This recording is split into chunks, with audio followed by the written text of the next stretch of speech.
Good afternoon. My name is Wayne Borders. I'm here with Kyle Lacio. He's running for Senate District 20. The special election is coming up on August 14th. Everybody please go vote. The polls will be open from 7 to 7.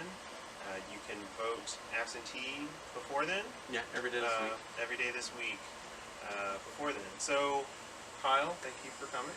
I wanted to have a discussion with you about a little bit about why you're running, and before this started, we're having a discussion that we can get back to, but I want to go ahead and turn it over to you just to say, about why you chose to run for this office. Well, I saw my senator resigned. Apparently, he had a little bookkeeping error. And I saw that the opportunity came that without an incumbent, we could possibly flip the seat to the Democratic Party. I know that's one of the best opportunities to flip a seat, and this is one of the best years for flipping seats to the Democratic Party. Thanks to the current administration driving out huge turnouts, so we have good opportunity. And I saw who was running. You see your traditional candidates, rich lawyers, filing to run. Not a lot of representation for regular, everyday people. I encouraged people to run. Nobody was filing, so last day I decided I'm going to run. 37 years old. I'm a working class guy. I deliver prescriptions to a nursing home and food in the evening, working 2 jobs, struggling to pay my bills. And I think that that's the kind of everyday person we need in the State House, that understands the issues and is pushing for just the working class, pushing for things that not all of us have a successful career and a stack of money, and and the issues of lobbyists, they have so many voices up there. They have so, they're so powerful, the corporations but regular people, it's difficult. I go to the city council meetings, I go to the county council, I've gone to the State House pushing on bills, protesting. And for people to actually get heard, they never listen. And it's a big problem. I want to be a senator that there's protests going on in front of the State House. I come down there and talk to them and say, what can I do? I grab the mic and speak out on it. When there's something going on in the State House and it's wrong, we organize people from the community to come out. And this district runs right past the State House, right through downtown from Rosewood to Elmwood, all the way out to Chapin on I-26. It runs through people that are concerned citizens that come out. A lot of the people that come out to the State House live in this district, and that represents the whole state. The whole state kind of can depend on this district to say, this is going on. Can you get to the State House real quickly and start protesting on it? I think that's one thing we could really benefit from this district, more than other districts. Some districts need to be working on various issues more local, but this district needs to be an activist district. It needs to be a district that's fighting and pushing progressive change, getting that ball rolling, building momentum, helping. If you want to override vetoes, you got to gain votes, and you got to get the public support behind it to start telling those legislators, hey, you might lose your election if you vote wrong on this issue. There's a lot of people out here protesting. That kind of thing. So one of the things, and that's a decent segue into a discussion that we were having just before we started filming. You mentioned that people had asked you early on, even people who are close to you and know you well, what are your qualifications to run? And in part of that discussion that we were having, you brought up, of course, the recent primary election victory of Alexandria Ocasio-Cortez in New York's 14th district. And then she also won New York's 15th congressional district as a write-in candidate. She wasn't even running. And that, of course, speaks to several things about her authenticity, the fact that people in a whole nother district were like, no, we want her. Yeah, so my thing is, I'm a Democrat that's frustrated with Democrats losing, and I think that a lot of the establishment doesn't understand why we're losing.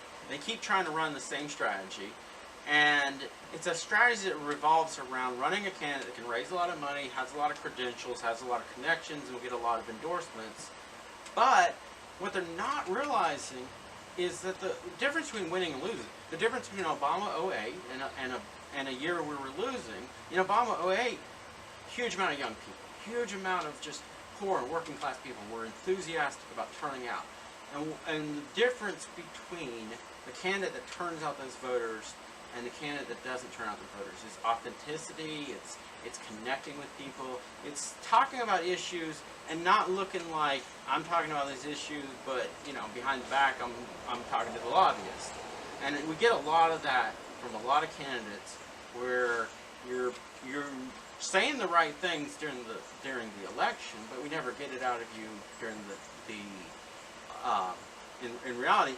And what you need, what I think voters are looking for is skin in the game, just that real authenticity that I'm working 2 jobs, I struggle to pay my light bill, I want my refund, I'm tired of paying for my tires for the bad roads, I want my kids to get the same good education that the people in the rich neighborhood get.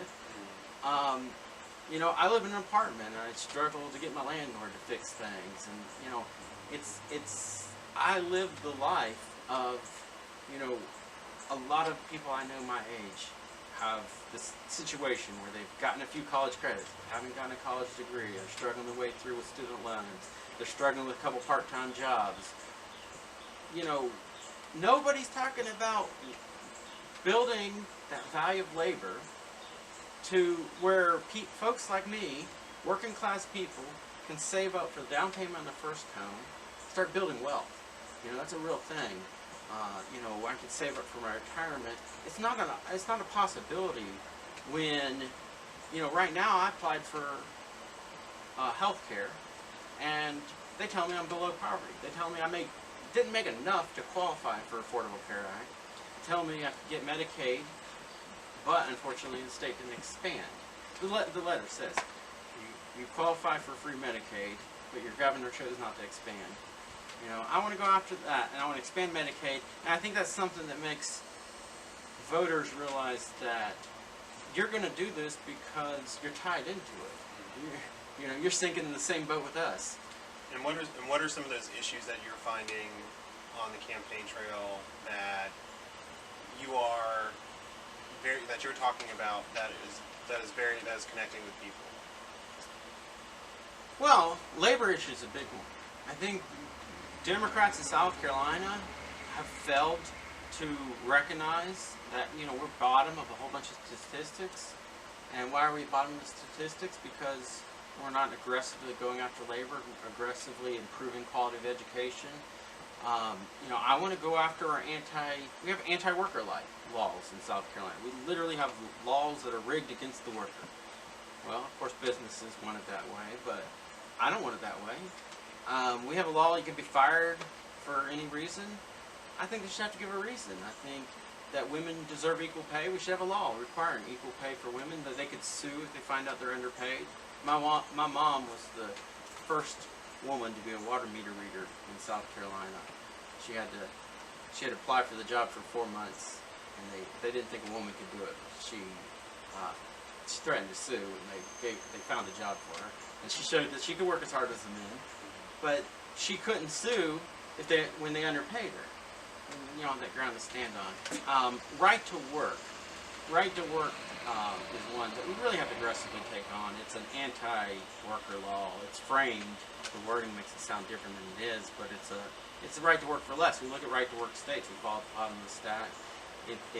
What it is right for an employer to have a union at his place and then go outside the union to hire people trying to break it up, try to break up workers who are organizing for better pay. And we need a minimum wage in South Carolina. We need a minimum wage. We need worker protections. Our state has some of the worst workman's comp laws. When workers get hurt at their job, the employer picks their doctor. Imagine that. And then you almost always have to hire a lawyer. Well, the lawyers in the state house want to keep it that way because they like the work. But I think an injured person should go pick their own doctor. I think we should change. We should fix workman's comp.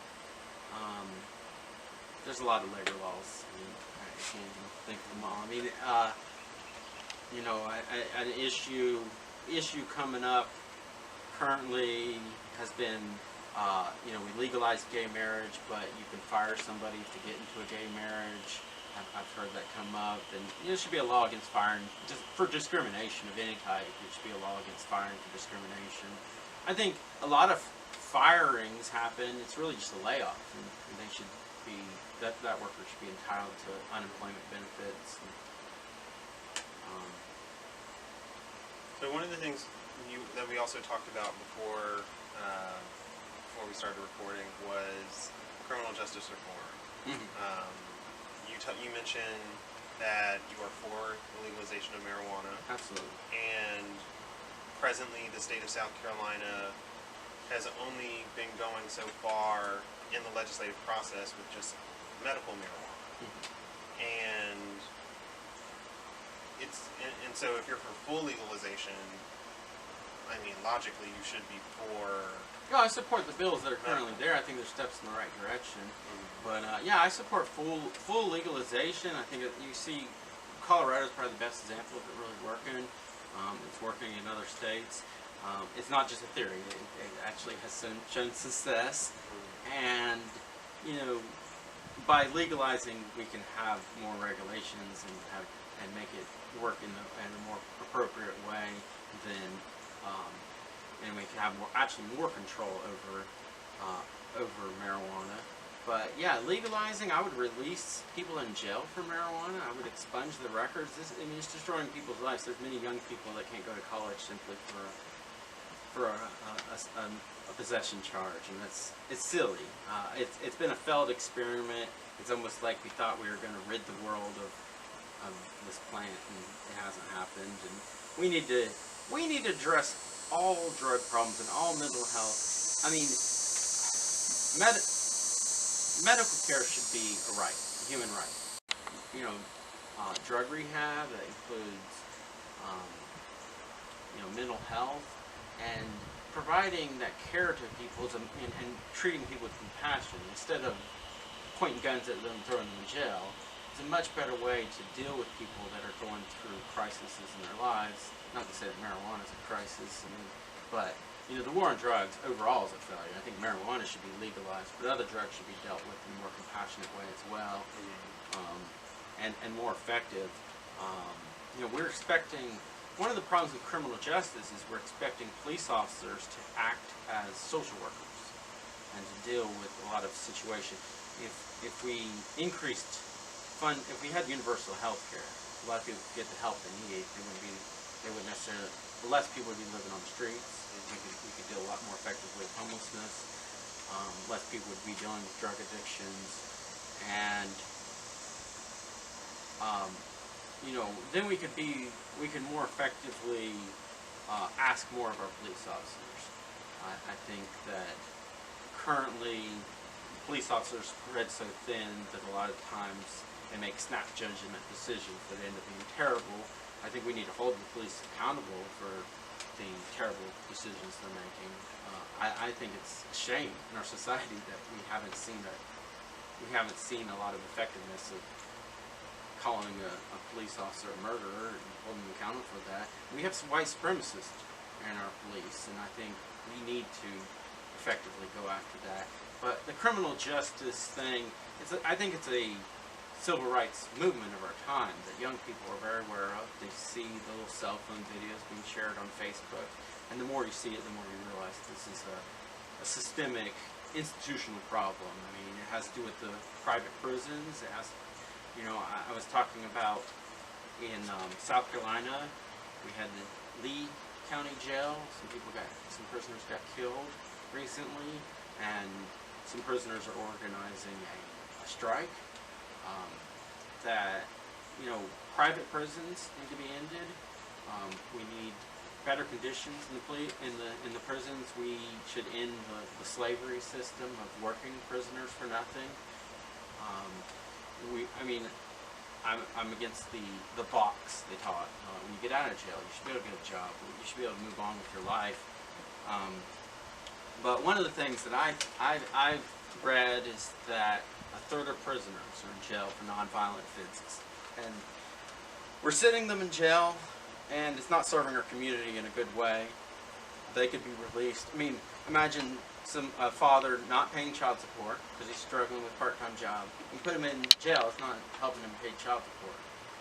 We could have a program where he's out working and paying, and you know, still within a system of punishment, but you know, sitting in jail doesn't help. You know, somebody bounce a check. You know, non-violent offenses don't need to be sitting in jail. That's one of the major things. We have more people in jail in America than any other state in the world. We should be more aggressively taking this on. One of the things I often say about the jail situation is that jail should be about rehabilitating a person, helping them to learn and build as a person, so that, you know, they get education, they get a job opportunity, so that when they come out, they're not a repeat offender. I think when we have repeat offenders, it's a failure of the system. It says something about America that we have people that are sitting in jail for long periods of time, and they got no help, but they're sitting in jail. Well, how's that benefiting society? You know, we're just cycling them in and out. So what I'm hearing is that some primary issues that you're wanting to work on at the state level is certainly to expand healthcare access for people in the state of South Carolina. I think it's doable. I think we can expand Medicaid. Whether that's just especially if James Smith gets elected, but even with a strong Senate, we could override the governor's veto. Yeah. So that's you know, expanding Medicaid. That's addressing mental and substance abuse as health issues. What I'm also hearing is increasing rights and just the power of workers in South Carolina. And of course, I know one of the big things that you consistently talk about is the need for like a full refund. Yeah, I want to go after SCNG. Nuclear. Well, it's essentially a fraud that they I think they against should. The state. Some of these people with their emails and messages, it looks like they're criminals and they should go to jail. I think we should get a full refund. It's $2 billion divided by the number of customers. It's about $3,000 a person, and you know, they're trying to push less. They're trying to. I see their offer as a starting point. I want full refund. I want to cut away the 18%. I want to tie them into. See, I'm wearing the shirt about renewable energy. I believe in climate change. We need to aggressively take on climate change. And the mistakes that SCNG makes is an opportunity to say, hey, we're going to hold you accountable. We want to know when you're going to shut down coal plants. What's the dates? We want you to increase net metering so that homeowners can sell solar to the power company. Increase grants so that homeowners can afford solar. I'd like to see a big infrastructure thing where we take people that are low income, elderly, and just provide solar panels to them. I think it would be a huge help to our communities. A lot of elderly people have to choose between their prescriptions and their light bill, but if they had solar panels on the roof, it would make that decision easier for them. And as an expanded Medicaid system, they would be able to. Well, they could afford both, and then they can use the money for more important things. That's true. Yeah. And so the primary is August 14th. That's right. So this coming Tuesday, and the runoff would be 2 weeks after. That's right. Because there's you. That's South Carolina law. Because there's you and two other candidates. In South Carolina law, a candidate has to get at least 50%. If nobody gets 50%, and say everybody gets 30% or something, then there would be a runoff. There's 3 candidates, so it could be a 3-way split. Yeah. And if you make it, and if there were to be a runoff, what do you think would be some of the strongest arguments for a voter to choose you over that runoff candidate? Well, my main point is we've tried the strategy of running with a bunch of money. Money in politics is the problem, not the solution. What we need is authenticity. We need a candidate that can connect and get lots of young people out to vote, connect with poor and working class people, and say, you know, I'm with you. I'm struggling. I'm sinking in the same boat with you, and drive them out to vote, because the difference between winning and losing for Democrats is, can we get those people that traditionally feel like their issues aren't being addressed and traditionally aren't really highly motivated to come out. I mean, you look at the numbers, and the more successful a person is, the more likely they are to vote. We got to get those lower income people out to vote. We got to get the young people out to vote. And why don't they vote? Because they don't see a candidate that looks like them. And that's, you know, I can connect because I'm out there talking to young people, and they're like, you're young, you're a working class guy, you're struggling. You know, I think we're looking for the wrong credentials. We need to look for heart. We need to look for compassion, empathy. You know, the qualification to run for office is that you care about your neighborhood. Are you wanting to make positive change in your neighborhood? Are you wanting to understand the struggle of your friends and neighbors and build a better community? You know, I think a person, I mean, nothing against a successful life, you know, and all due respect for people that have lived a successful life, but, you know, sometimes that disconnects you from struggles, you know, and especially, you know, especially like you see the extreme of it, Donald Trump, billions of dollars, such extreme level of greed.